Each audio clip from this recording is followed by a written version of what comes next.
جو مؤمنین میری آواز کو سن پا رہے ہیں، مجلس تلاوت قرآن سے شروع ہونے جا رہی ہے۔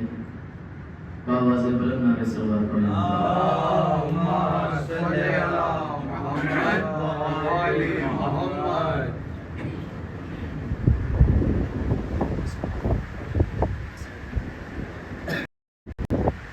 اعوذ باللہ من الشیطان الرجیم، بسم اللہ الرحمن الرحیم۔ الحمدللہ رب العالمین، الرحمن الرحیم، مالک یوم الدین، ایاک نعبد و ایاک نستعین، اہدنا الصراط المستقیم، صراط الذین انعمت علیہم غیر المغضوب علیہم ولا الضالین۔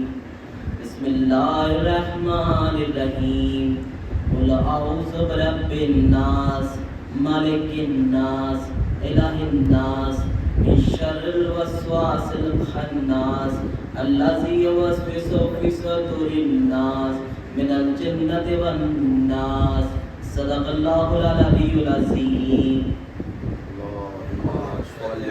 صلی علی محمد و محمد۔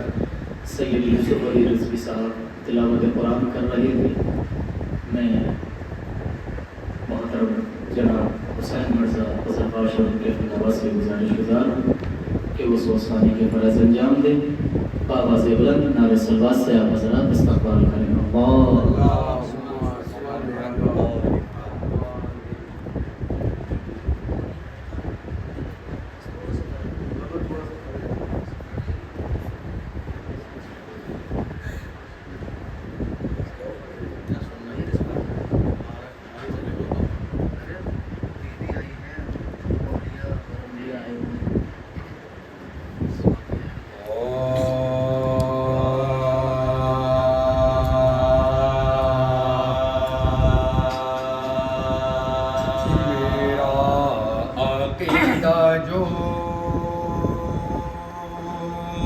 پوچھو تو انبیاء کی قسم، میرا عقیدہ جو پوچھو تو انبیاء کی قسم، وطول شبرو شبیر مرتضیٰ کی قسم، وطول شبرو شبیر مرتضیٰ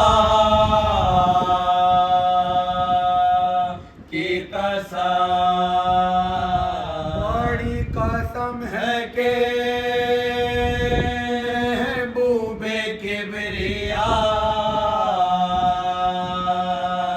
کی قسم، اب سے بڑھ کے قسم کچھ نہیں خدا کی قسم، اب سے بڑھ کے قسم کچھ نہیں خدا کی قسم، امام منا تو منم غلام علی، ہزار جانے گرا بی فدا بنا میں علی، میرا عقیدہ جو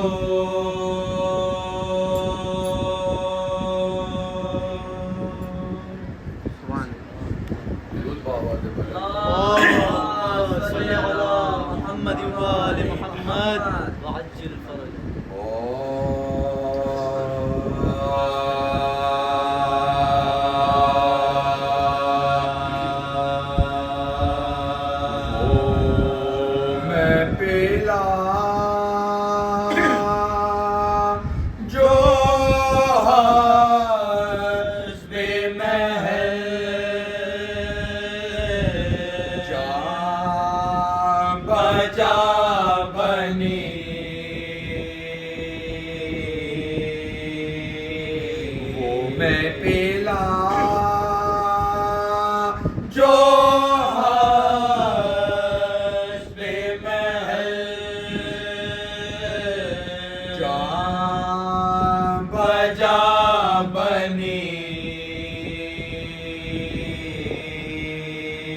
یہ کل کفا بنے تو کبھی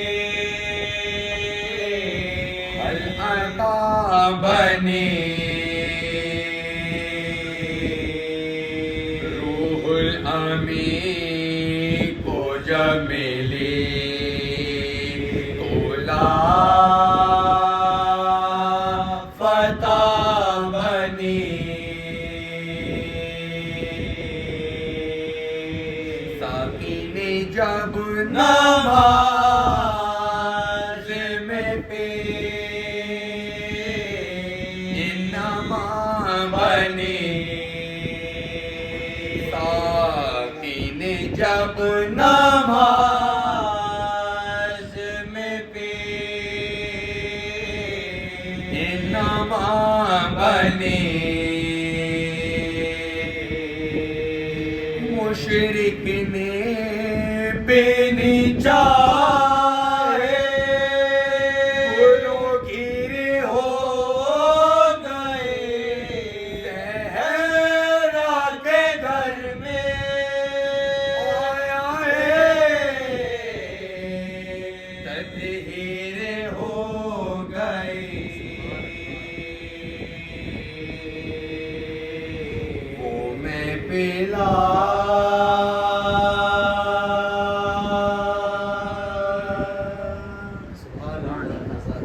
سورہ فاتحہ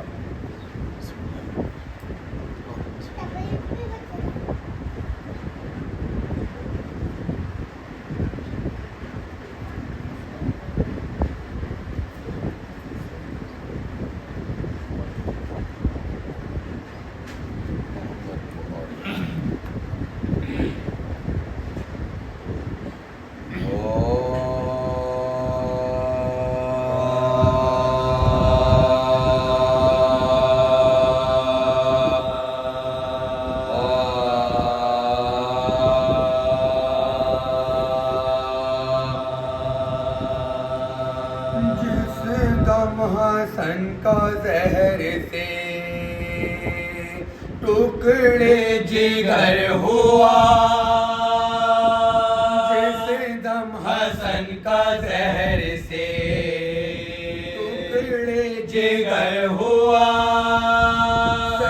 پارا دل کا آہو سے زیر و زبر ہوا جو روئے پاک پہ ظاہر اثر ہوا حال اس امام پاک کا اس دم دیگر ہوا حال اس امام پاک کا اس دم دیگر ہوا راحت میں فرق اور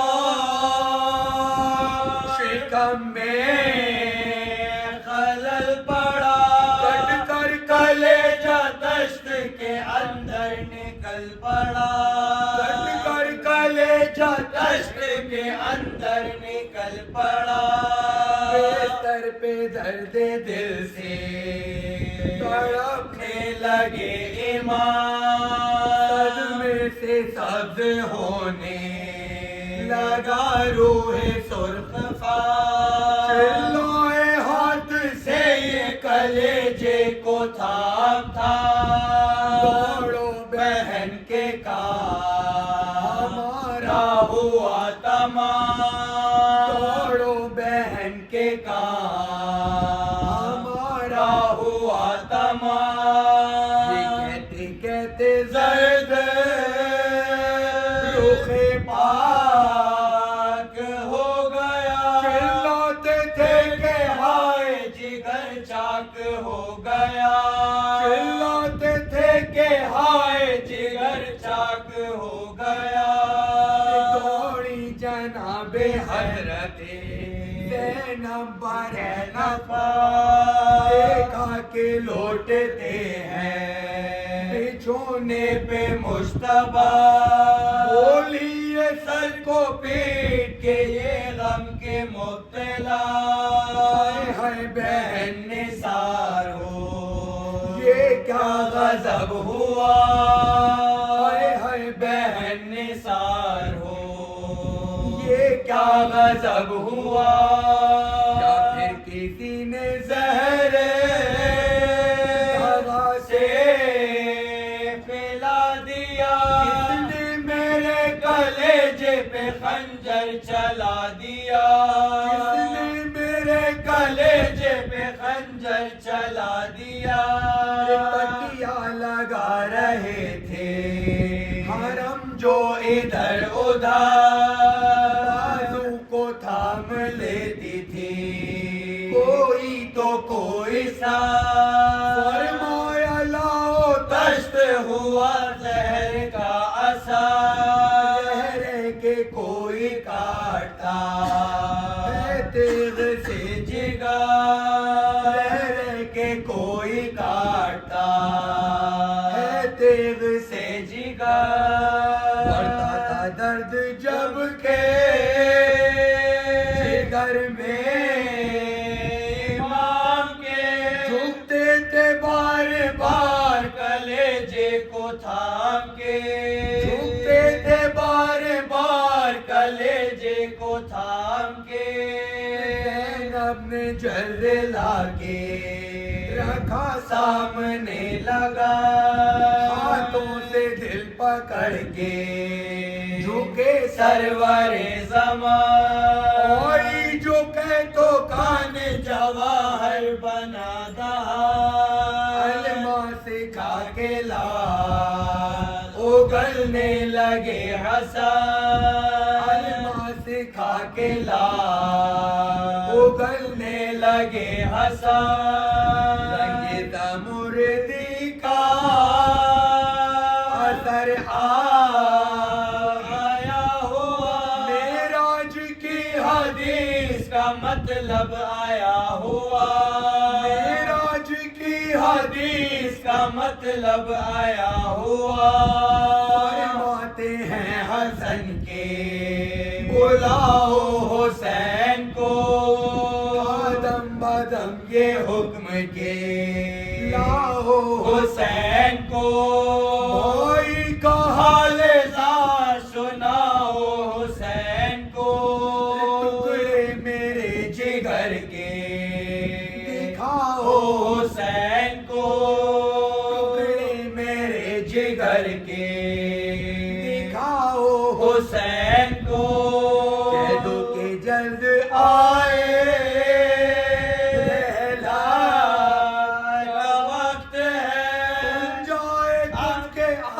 وصیت کا وقت ہے، سن جائے کچھ کے آگے وصیت کا وقت ہے، جس دم حسن کا زہر سے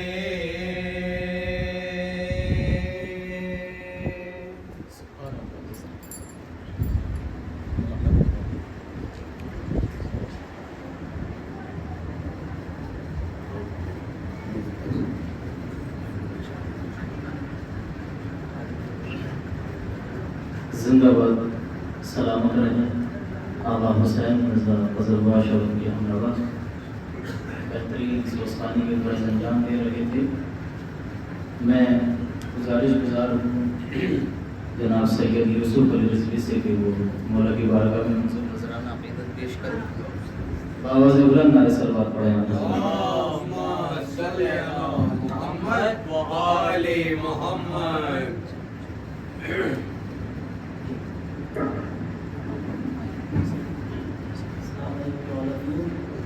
کہنا چاہوں گا this night time reached me more than I imagined. ابھی سوچا نہیں تھا کہ ایسا وقت بھی آئے گا، اور میرے لیے دعا کیجیے گا، میرا ساتھ دیجیے گا کہ انسان ہوں میں، انسانیت کے ناطے ہر کسی کے لیے صرف دعا کے لیے ہاتھ اٹھاؤں، مجبور نہ ہو جاؤں میں۔ بسم اللہ الرحمن الرحیم، صلوات پڑھتے ہیں۔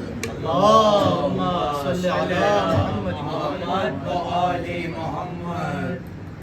دل سے نکلی ہوئی دعا ہوں میں، مولا تجھ کو پکارتا ہوں میں، آنکھ زندہ ہے روشنی کے بنا،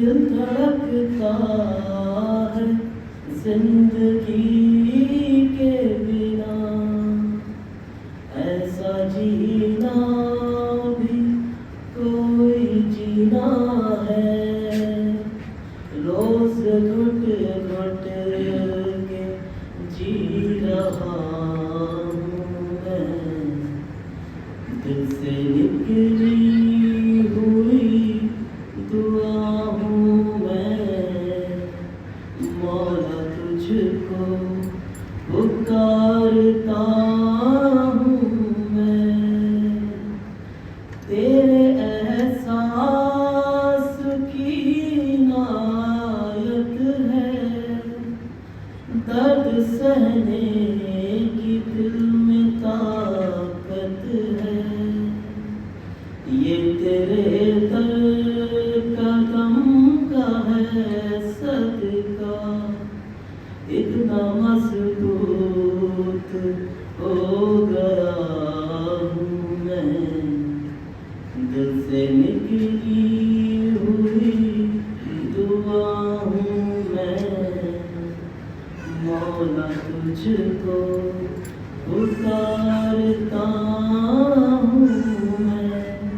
دعا کیجیے گا کہ میں انسانیت پہ وجود میں رہوں، میرا صبر نہ ٹوٹے جب تک ان اللہ مع الصابرین انشاءاللہ۔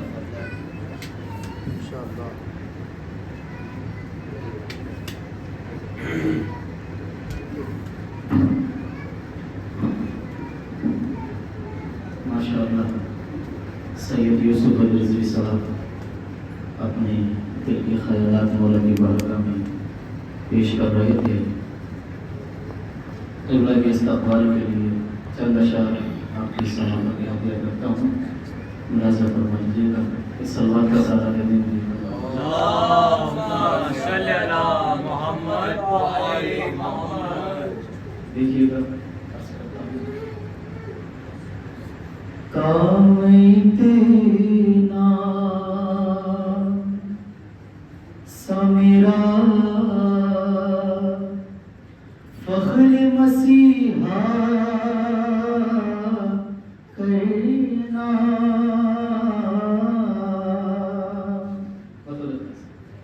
کام تینا سمیرا فخر مسیحا کرنا، میں ہوں بیمار یدی مجھ کو نہ اچھا کرنا، میں ہوں بیمار یدی مجھ کو نہ اچھا کرنا، صرف واجب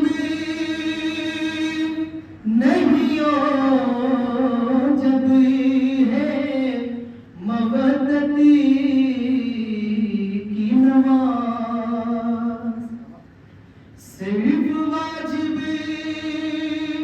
نہیں ہو جب ہے مودتی کی نماز، ذکر ہے در کا قضا کوئی نہ سجدہ کرنا، ذکر ہے در کا قضا کوئی نہ سجدہ کرنا، شعر بطور خاص در ہے پج بھی رکھ کے ستارے نگاہ، درے ہے پج بھی رکھ کے ستارے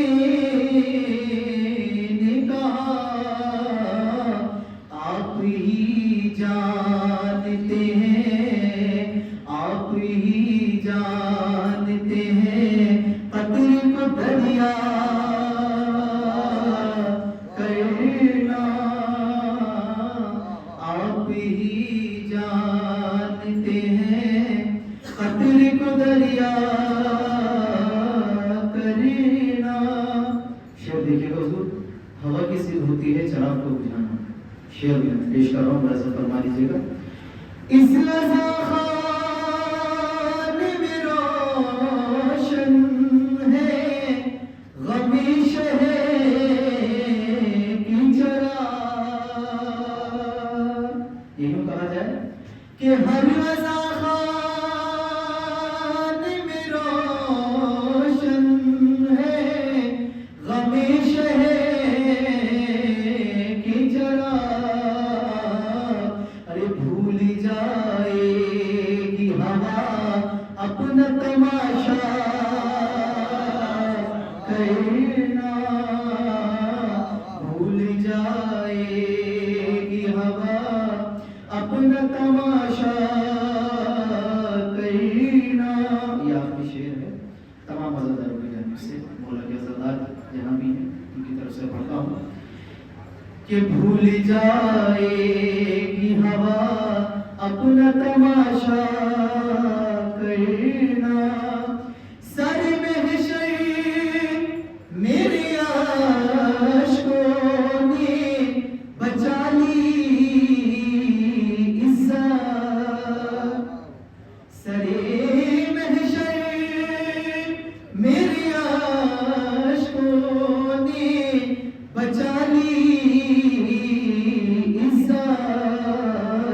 میرے اعمال نے تو چاہت رسوا کرنا.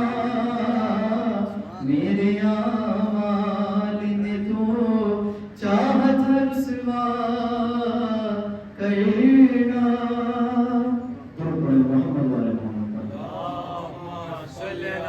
محمد والے محمد آئیے حضرات انہیں مصروں کے ذریعے سے بس ادب و احترام گزارش گزار ہوں عالی جناب مولانا غلام علی اپنے صاحب کو لگی خدمت میں کہ آپ روز ممبر اور اپنے بیانات سے مومن کے قلوب کو منور فرمائیں. باواز بلند نعرہ صلی اللہ علیہ وسلم.